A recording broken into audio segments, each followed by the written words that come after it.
Ooh, live already. Hey guys, I'm just making sure my button is not muted. Hopefully you can hear me. Challenges.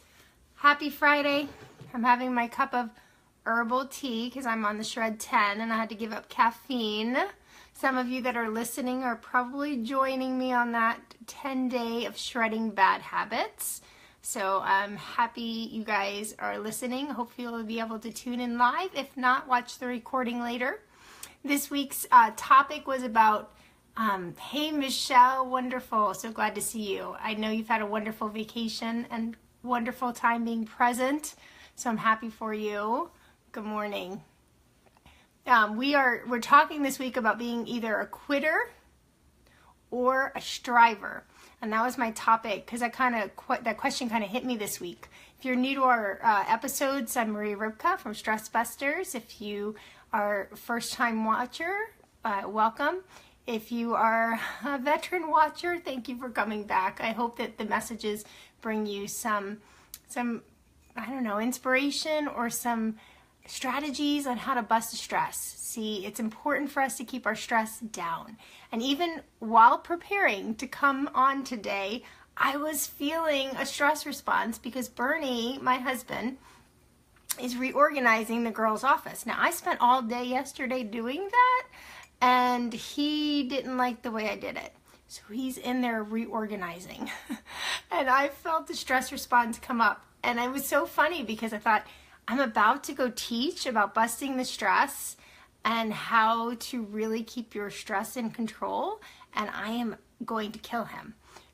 So I used a couple of things that I think was interesting, and I want to share them with you today. It fits right in with our topic.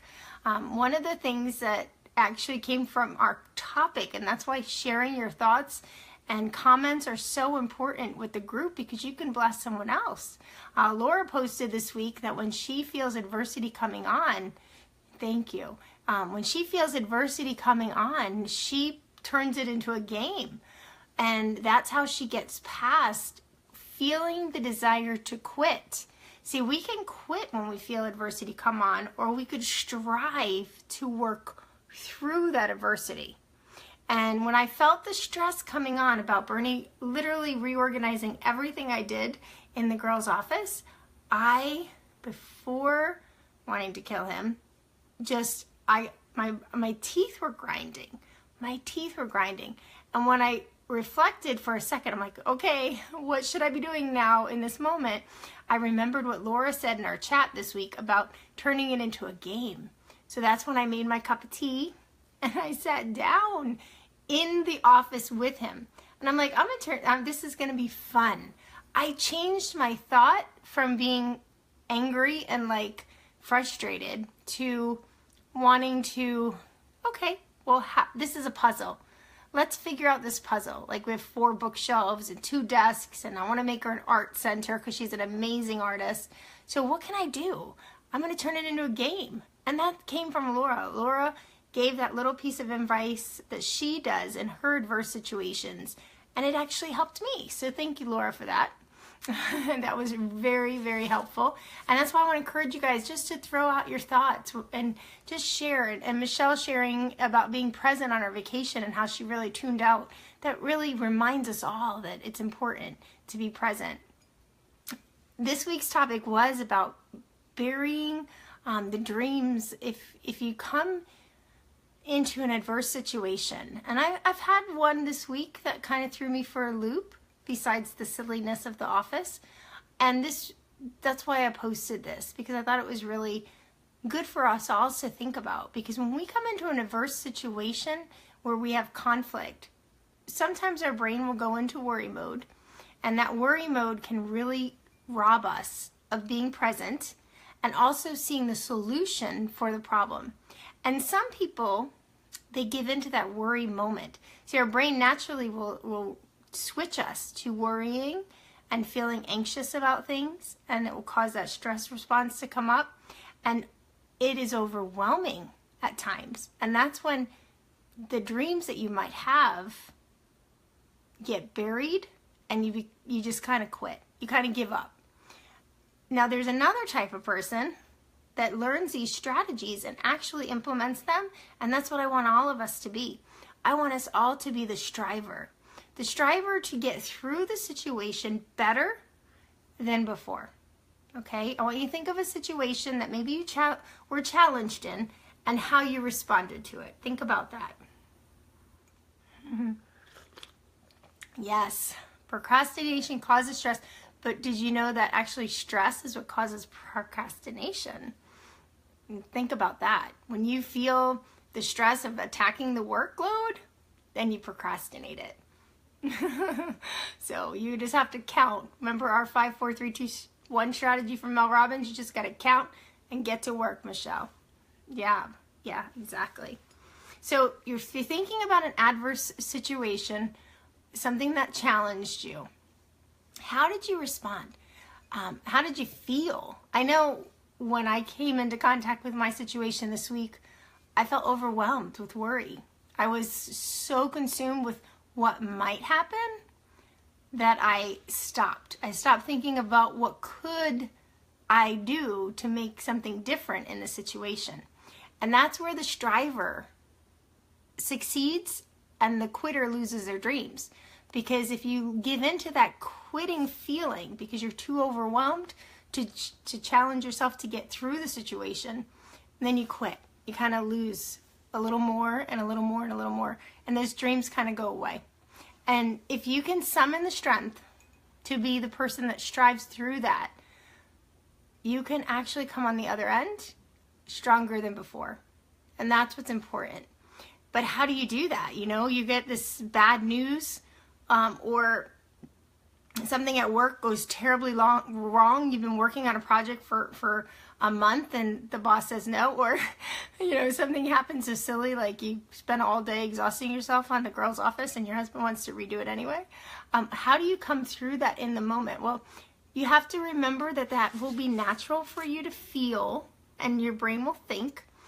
You go into a default. It goes into a default. Your brain will naturally worry about everything that's going to go wrong in that situation. You have to, in the moment, there are 3 things you have to do to make sure that you don't become the quitter, but you become the striver. 1, you have to control your thoughts. When you start to worry, or you try to, think of all the bad things that might happen, control your thoughts. In this situation today, turn it into something fun, or try to think of something good. But just in the moment, know that it's happening and say, okay, well, what can I do right now to control my thoughts? Just ask yourself that question. Second thing, actually direct your thoughts.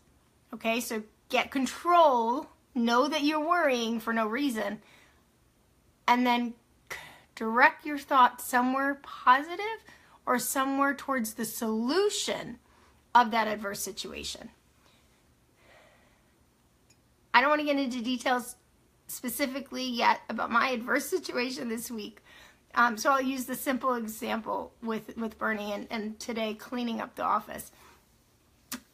Got the thoughts in my brain like, oh my gosh, there's not going to be enough space for them to store their stuff. And, he's going to throw away something that they need and all this stupid stuff. And it was so minimal, right? That's a minimal situation. But still, that stress response, whether it's minimal or it's a big situation, it still happens and it causes your body to weaken. We don't want that to happen. So I have to control the thought. Okay, know it's happening. Okay, what can I do? Now I direct the thought. Okay, so direct my thought into something positive. So I switched my brain and I said, it's a great thing that he's a dad that wants to organize his girls' office space. How cool is that? I mean, really, that's cool. I said that to myself while I wanted to punch him, right? That's directing your thoughts. Think about the power in that. If you're feeling frustration and you actually can control and direct your thoughts to something better and find the gratitude in that situation or how you could actually get the best out of that situation, you're going to not be in that feeling of quitting. So I changed it to, wow, my husband wants to organize his daughter's office space. How cool is that? And it lifted the pressure. It really did. and then pretending it was a game and maybe a puzzle, and I could sit back and drink my tea and help him organize it. So I directed my thoughts to a solution. How can I help him? I'm just going to sit there, and I'm going to, if he has a question, I will help him, but I'm not going to get totally consumed by this situation. And then just dismantle any of that negative self-talk that we have. That's the third thing. You know, a lot of times when we get into an adverse situation, our thoughts about who we are, or that we're not good enough, or that something's gonna happen, situation that I'm not ready to share yet, I was like, well, why me? You know, did I do this wrong? Is this why this is happening? Sorry, I had a little Wi-Fi thing. Yeah, you have to dismantle it. Sue says a situation happened last week and was struggling with something happening to my son. I just started, and it kind of cuts off. But yeah, you have to, when you are struggling with a situation, you have to control your thoughts about them, because worry is not going to it's not going to figure out the solution for you. It's going to rob you, you know, of what you're feeling and what you're experiencing, but it's not going to solve the problem. You can't over worry about something you have no control over. You have to control your thoughts. You have to direct your thoughts to a solution if you're the one in control. If it's your son or something that is out of your control, you have to direct your thoughts to what could you do. And if there is nothing you can do, you have to step aside. Mel Robbins, in her book 5 Seconds, the 5-second rule, we've talked about that a little bit. She shares a story about her husband and how she worried about him getting a new motorcycle. She said he used to ride a bike for, you know, hundreds of miles because he's an athlete. But when he got this motorcycle and rode down the road that has like literally no cars on it, she felt herself worrying and overcoming with fear that he's going to get hurt, and had all these terrible thoughts, and you know, and she in that moment realized, okay, there's nothing I can do. I cannot do anything about that situation. I have to switch my thoughts. So she directed her thoughts to him being happy on the bike, that he was back home in the kitchen with her after the bike ride. When you can visualize the outcome that you want and you direct your thoughts there instead of the worry, you start to change a little bit in your own self, but you also helped it to come to fruition. So I don't know the specific situation with your son, Sue, but I would say visualize him past that situation. When you start to feel that worry, direct your own thoughts to where he is going to be at the end when he gets through it. What will he have who will he be when he gets through it? And picture that positive feeling that he's already come through that adversity. If you can do that, your worry will feel less, and you will actually help contribute to him getting to that point. And that, I think, is powerful, because when we visualize what we want, instead of worrying about really what we don't have control over, we will be that striver. We will be that person that really gets past the adversity. There was a Cornell University study done on 12,000 elderly people. This professor went and talked to 12,000 elderly people, and he asked, what is the one, what do you regret in life? And the majority of the people in the study said that they regretted spending as much time on worry that they did. And I think that's powerful, because when we look back, we want to make sure that we don't worry or over worry about things that really we could be solving instead of just wasting our brain thoughts on. We have to build that confidence, which is a skill, but build that confidence by doing things courageous. We may not have the courage or feel that we have the courage, but we do it anyway. That's what real courage is.